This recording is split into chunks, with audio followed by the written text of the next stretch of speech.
లోపు చెల్లించాలి.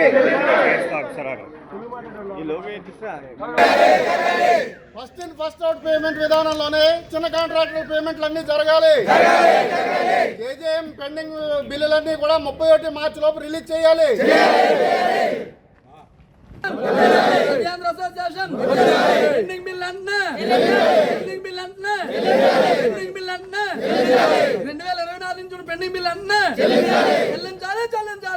మా యొక్క అస్తిత్వానికి గత 30 సంవత్సరాల నుంచి మేము ఇదే ఆర్డబ్ల్యూఎస్ నమ్ముకుని బతుకుతున్నామండి.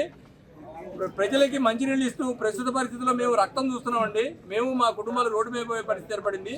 మా అభ్యర్థన ఏంటంటే గవర్నమెంట్ దగ్గర పేమెంట్ ఇబ్బంది ఉన్నప్పుడు వాస్తవం అయినప్పుడు ఎంత ఇవ్వగలిగితే అంత సీరియల్ ప్రకారం కార్పొరేట్ కంపెనీ ఎంఎస్ఎంఈ అది ఇది అని తేడా లేకుండా సీరియల్ ప్రకారం పేమెంట్ ఇవ్వమని మా యొక్క అభ్యర్థన అండి. ఇప్పుడు వరకు జరిగిన సరే మంచి జరిగిన మా 1000 కోట్లు పేమెంట్ ఉన్నాయి. 31/3/2026 లోపు మా యొక్క పేమెంట్ క్లియర్ చేసిన పక్షంలో మేము బ్యాంకు వాళ్ళ నుంచి ఒత్తిడి లేకుండా మేము బయటపడి ప్రభుత్వం నిర్ణయించిన జలజీవన మిషన్ ప్రోగ్రామ్ని ఇప్పటి వరకు మా యొక్క శక్తియుక్తుల మేరకు దొరికిన కళ్ళ దొరికినట్టు అప్పు చేసి దాని యొక్క శక్తుల మేరకు మేము దాన్ని ముందుకు తీసుకెళ్తున్నామండి. ఇక మా యొక్క నిస్సహాయ పరిస్థితిలో మేము ఈ పరిస్థితి ఏర్పడిందండి.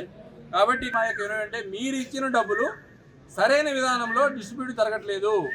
కాబట్టి మీరు ఎంత ఇవ్వగలిగితే అంత సీరియల్ ప్రకారం పేమెంట్ ఇవ్వమని పీఫో విధానం ఫస్ట్ ఇన్ ఫస్ట్ అవుట్ అనే దాని మీద ఒక జీవో ఉందండి. ఆ పీఫో విధానం ప్రకారం మాకు పేమెంట్ ఇస్తే మేము ఇవాళ కాతే రేపు కాతే ఎల్లుండి మనం సీరియల్లో ఉంటామనే దాని మీద మాకు ఒక ధైర్యము మా చచ్చిపోయిన మా కాన్ఫిడెన్స్ పెరుగుతుంది.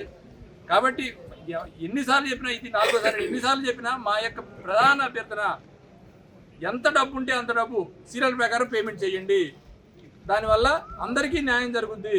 గవర్నమెంట్ వారు రిలీజ్ చేసిన డబ్బు గవర్నమెంట్ వారు ఇస్తున్నారు, మేము ఇస్తున్నాం కదా అని వాళ్ళు అనుకుంటున్నారు. కానీ అది ఒక 85% కార్పొరేట్ కంపెనీలకు వెళ్ళి 15% 10 to 15 మిగతా జీతాలు అవన్నీ పోను మాకు 10% మా చేతికి అందుతుందండి. దానివల్ల ఎదరికెళ్ళలేని పరిస్థితి లేదు, వెనకెళ్ళలేని పరిస్థితిలో మేము అందరం సతమతం అవుతున్నామండి.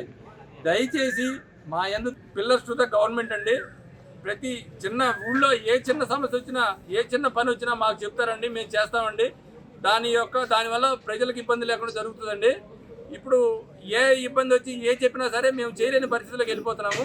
అది మేము ఫైనాన్షియల్గా ఇబ్బంది పడతాము, గవర్నమెంట్కి చెడ్డ పేరు వస్తుందండి. దయచేసి గవర్నమెంట్ వారు మా యొక్క అభ్యర్థనని సానుభూతితో ఆలోచించి మేము అడుగుతుంది న్యాయం, మా సానుభూతితో ఆలోచించి మా యొక్క సమస్యను పరిష్కరించవలసిందిగా మేము తమ ద్వారా మీడియా ద్వారా గవర్నమెంట్లో పెద్దలందరికీ మా యొక్క అభ్యర్థనను తెలియజేస్తున్నామండి.